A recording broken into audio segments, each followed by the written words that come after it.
पिछले एपिसोड अर्थात 21वें एपिसोड में आपने सोरठी और बिरजाभार के पहले जन्म की कहानी का अंत तक सुन लिया। अब 22वें एपिसोड में सोरठी और बिरजाभार के अगले जन्म अर्थात दूसरे जन्म की कहानी सुनिए। कुंवर बिरजाभार जब सबको लेकर इंद्रपुर चले गए, 14 तिरिया, 7 सांवरी, मामिया, रानी सुनैना, मामा खेखड़मल सब लोग मृतलोक में अपनी अपनी लीला समाप्त करके पहले जन्म की सभी गतिविधियों को पूर्ण करके इंद्रपुर में आ जाते हैं और आनंद से अपना समय बिताते हैं। जब कुछ दिन बीत जाता है तब हेवंती अपने मन में सोचती है कि मृतलोक में जन्म लिए परंतु मृतलोक का कोई सुख हमने नहीं जाना। स्वामी के वियोग में बहुत दुख सहन किए, मन की लालसा पूरी नहीं हुई। जब सुख करने का समय आया तो देवराज इंद्र रथ भेजकर इंद्रपुर बुला लिए। मन की लालसा मन में रह गई, मन की आशा पूरी नहीं हुई। एक बार और इंद्रदेव हुक्म देते तो मृतलोक में फिर जाती, वहां जाकर मृतलोक का सुख भोगती, मन की लालसा पूरी हो जाती। यही विचार कर हेवंती इंद्र के पास चली जाती है। इंद्र के दरबार में पहुंचती है, हाथ जोड़कर देवराज इंद्र से अरज करती है।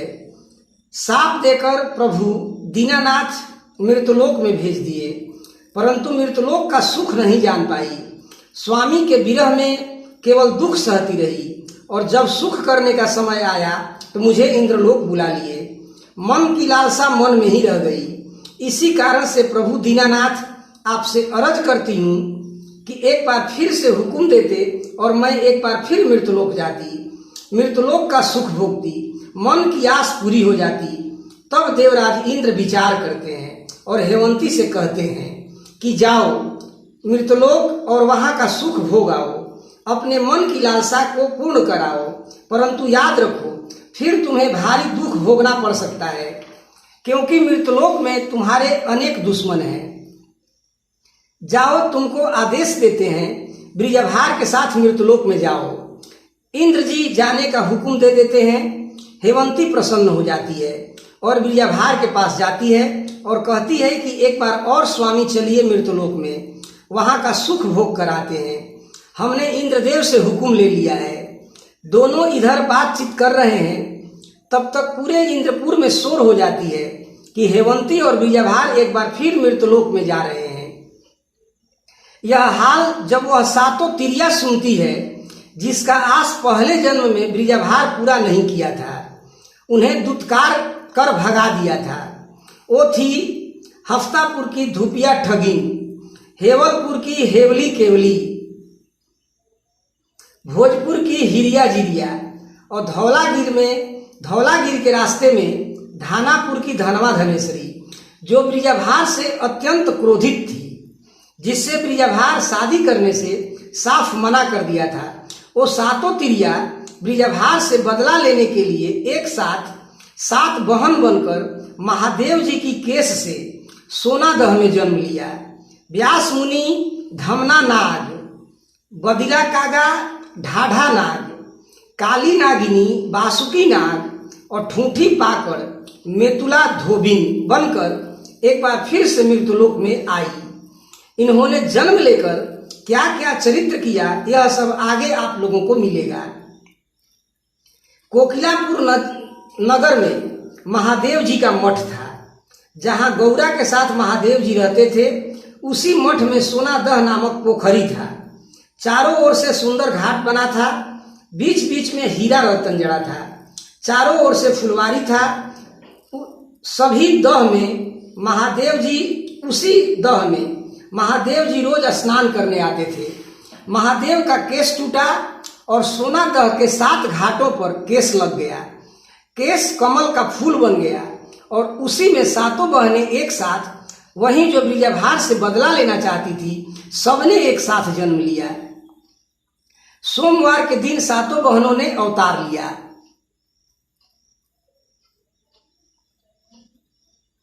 पहली तिरिया देवी बिझनिया बनी, दूसरी तिरिया देवी मोहलतिया बनी, तीसरी कन्या देवी कोछैया बनी, चौथी तिरिया देवी पनिसहा, पांचवी तिरिया देवी शीतलवा, छठवीं तिरिया देवी गलफुलिया और सातवीं तिरिया देवी फूलमतिया।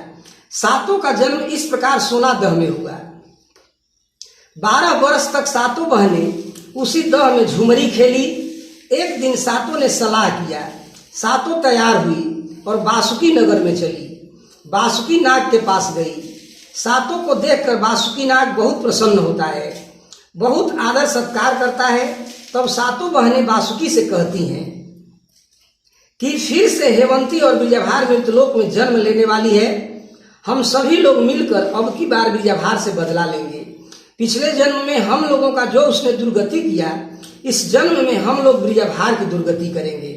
तब बासुकी नाग सातों बहनों से कहता है कि सती हेमंती का सत्य अमर है, तीनों लोक में उसके सत्य का प्रताप है। संसार में हेमंती का सत्य विजय है और बीजाभार का सत्य विजय है। उन दोनों से जीतना बहुत कठिन है। धोखा से कोई बीजाभार से जीत भी जाए, परंतु हेमंती सती से कोई पार नहीं पा सकता। हेमंती अपने सत्य से ही पिछले जन्म में विजयी हुई। बासुकी नाग सातों देवियों से कहता है कि तुम लोग बीजाभार से बदला लेने की बात छोड़ दो और जाकर अपना काम करो। तब सातों देवियां कहती हैं कि इस बार हम लोग विजयी होने का सारा उपाय हम लोग सोच कर रखी हैं, आगे से ही हम लोग तैयार हैं। तुम केवल संग रहकर साथ देने को तैयार हो जाओ। तो हम लोग इस बार जबरदस्ती बदला चुका लेंगे। इस बार हम लोग कोहबर में ही बीजाभार को मार देंगे। हेमंती पर विपद पड़ जाएगा, विपत्ति में उसकी बुद्धि फेल हो जाएगी। उस समय उसका कोई सहायता करने वाला नहीं होगा। पिछले जन्म में सातों सांवरी थी, साथ में गुरु मच्छिंद्रनाथ का भी बल था। इस बार हेमंती अकेले है। हम लोगों का दल इस समय मजबूत है। केवल तुम, जब हम लोग कहेंगी तब तुम मदद करना। तुम भूल गए कि पिछले जन्म में किस प्रकार तुम्हारी दुर्गति हुई थी।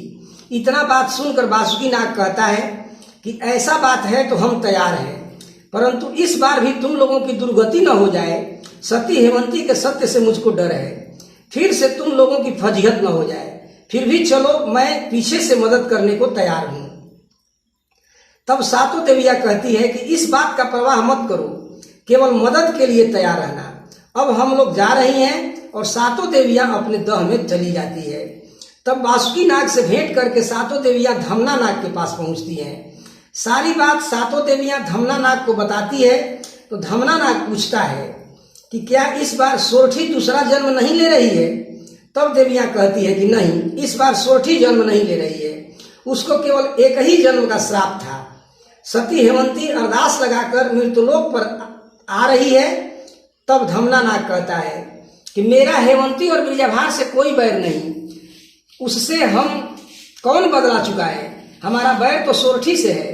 यदि सोरठी का दूसरा जन्म होता तो हम बदला चुकाते।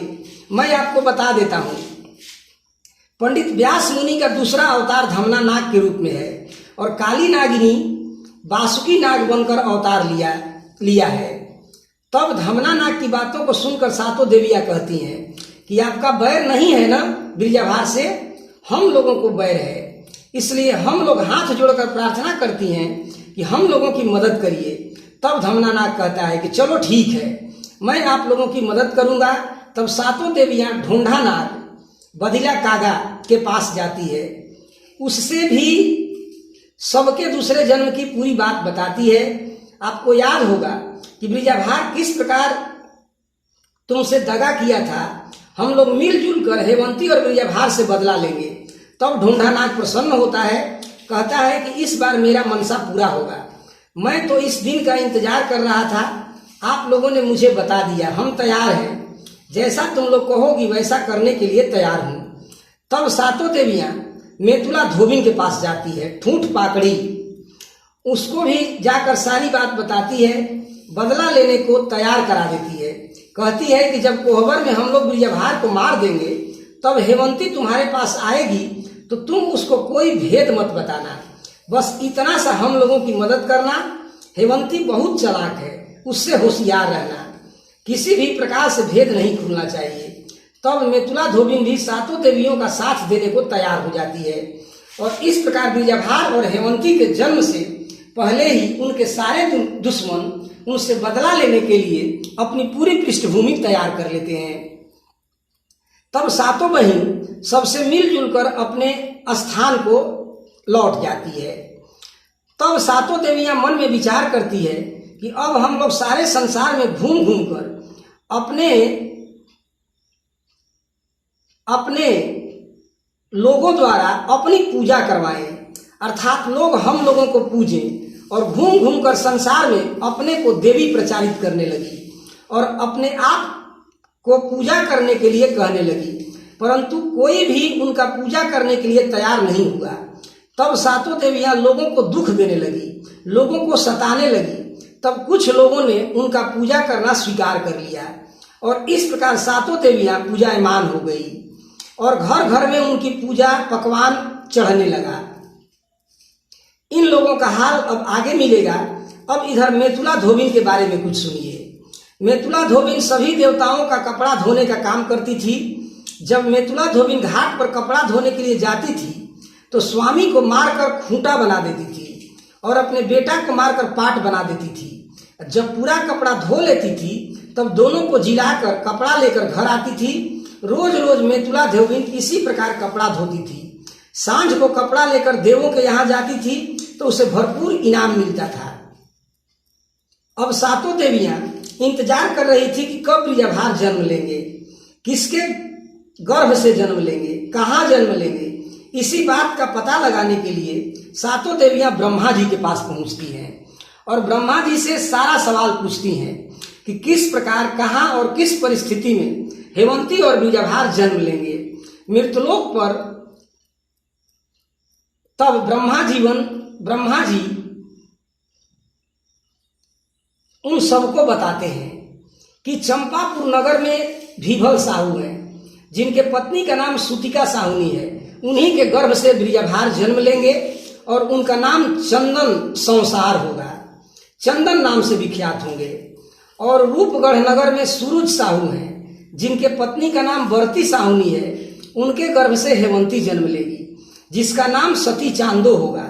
इस प्रकार ब्रह्मा जी से पूरा हाल सुनकर सातों देवियां सीधे चंपापुर नगर में पहुंचती है और भीभल साहू के द्वार पर पहुंचती है और भीभल साहू से कहती है कि हे बनिया, हम लोगों को पूजो, हम लोगों को पूजा चढ़ाओ। हम लोग 7 बहन 7 देवियां हैं, मन लगाकर हम लोगों की पूजा करो, तुम्हारा जन्म सार्थक होगा। हम लोग महादेव के जटा से जन्म लिए हैं, तुम बनिया होकर राजा हो, तुम्हारे पास अपरंपार धन है, तुम्हारा नाम जग में प्रसिद्ध होगा, तुम्हारा यश संसार गाएगा, तुम संसार में लीडर होकर रहोगे, बस केवल हम लोगों की पूजा करो। सातों देवियों का बात सुनकर भीभल साहू जड़ मर गया और उन पर क्रोधित हो गया। कहता है कि तुम नेटुइन को हम नहीं पूजेंगे, तुम लोगों का कोई एतवार नहीं है, न तुम्हारा कहीं घर द्वार है, न ही तुम्हारा कोई माँ बाप है। शिव जी के टूटल बार से तुम लोग जन्मी हो, कमल के दह में तुम्हारा घर है और टूटे बार का कौन ठिकाना, कहीं पर भी घूर पात पर लगा रहता है। तुम लोग भूत बेवड़ा जैसी हो। हम उन लोगों को नहीं पूजेंगे, हम तुम लोगों को नहीं पूजेंगे, यहां से जल्दी से भाग जाओ, नहीं तो तुम लोगों को लुआठी से दाग दूंगा। तब फिर से सातों बहन कहती है कि हम लोगों की पूजा करोगे तो सुख पाओगे, यदि नहीं करोगे तो भारी दुख भोगोगे। इतना सुनकर भीभल साहू और क्रोधित हो गया, अपने द्वार से दूर कर उन सबको भगा दिया। तब सातों बहन बनिया से कहती है कि हम लोगों को न पूजकर तुमने हम लोगों से दुश्मनी मोल लिया है। याद रखना, हम लोग तुम्हारा इतना गिंजन करेंगे कि भूल नहीं पाओगे। तुम्हारा सब जन धन का हम लोग नाश कर देंगे। जब तुम बनियागिरी करने जाओगे तो तुम्हारे 6 पुत्रों के साथ तुम्हारे नाव को डुबा देंगी। तब तुम देखना कि भूत बेवड़ा क्या कर सकती है। सागर में डुबाकर तुम्हारा सत्यानाश कर देंगी। यदि तुम अपना भलाई चाहते हो तो हम लोगों की पूजा करो, नहीं तो नयन का लोर कान तक बहेगा। बहुत प्रकार से सातों देवियां भीभल साहू को समझाई, परंतु भीभल साहू नहीं माना, उन सबको भगा दिया और सातों देवियां वही सब श्राप देकर चली गई। अब आगे सुनिए। सकल सामान लेकर भीभल साहू बनियागिरी करने के लिए चलता है। 172 नाव तैयार करता है। उन सब में जीरा जवाइन भरा है, लौंग इलायची गोल मरीच हींग धनिया मरीचा से सारा नाव भरा हुआ है। जब घाट पर सारा नाव जाने को तैयार हो जाता है तब साहू मलाहों से नाव की पूजा करने को कहता है। फिर अपने घर जाता है और अपनी पत्नी सुतिका साहुनी को पूजा करने के लिए घाट पर चलने को कहता है। तब सुतिका साहुनी अपने सखियों के साथ गीत गाते गाते समस्त पूजा का थाल लेकर घाट पर पहुंचती है और नावों की पूजा करती है। पूजा के पश्चात नाव चलने को तैयार होता है। तब तक सातों देवियां घाट पर आती हैं और साहुनी से कहती हैं कि साहुनी, हम लोगों की भी पूजा करो, तुम्हारा भलाई होगा। इतना सुनकर भीभल साहू लुआठी लेकर सातों देवियों को मारने के लिए दौड़ता है। तब तक सातों देवियां गायब हो जाती हैं और मन में विचार करती है कि अब तो हम लोग भीभल साहू का सत्यानाश करके ही दम लेंगे। ऐसा कहकर सब सोना दह चली जाती है। तब भीभल साहू नाव को ले जाने का आदेश देता है। भीभल साहू अपने 6 बेटों के साथ नाव पर सवार हो जाता है। अपने इष्ट देव को सुमिर कर नाव चलाने का हुक्म देता है और सारा नाव सागर में आगे बढ़ने लगता है। एक घाट जाता है, दूसरा घाट जाता है, तीसरा घाट जाता है। तब तक सातों देवियां फिर भीभल साहू के पास आ जाती हैं और फिर से पूजा करने को कहती है। तब भी भीभल साहू कहता है कि हम लोग तुम्हारे जैसे नटिन को नहीं पूजूंगा। तब सातों देवियां क्रोधित होकर कहती है कि ठीक है, तब अपने सत्यानाश के लिए तैयार हो जाओ। सातों देवियां चली जाती है। नाव चलते चलते जब बीच मझधार में पहुंचता है तो अचानक हवा का एक जोरदार बवंडर नदी में उठता है और नावों को उठा पटक करने लगता है। भारी हाहाकार मच जाता है। नाव बीच बवंडर में फंसकर सारा का सारा नाव सागर में डूब जाता है। सारे मलाह भी डूब जाते हैं। 6 के 6 पुत्र भीभल साहू के डूब जाते हैं। जब भीभल साहू डूबने लगता है, इस एपिसोड में आपने यहां तक सुना कि भीभल साहू अपना व्यापार करने के लिए नाव लेकर सागर में चलता है और सातों देवियां अपने जादू से उन सबका उसका सारा नाव डुबा देती है, उसके 6 पुत्र को डुबा देती है, सारे मलाहों को डुबा देती है। अब आगे की कहानी अगले एपिसोड अर्थात 23वें एपिसोड में सुनेंगे।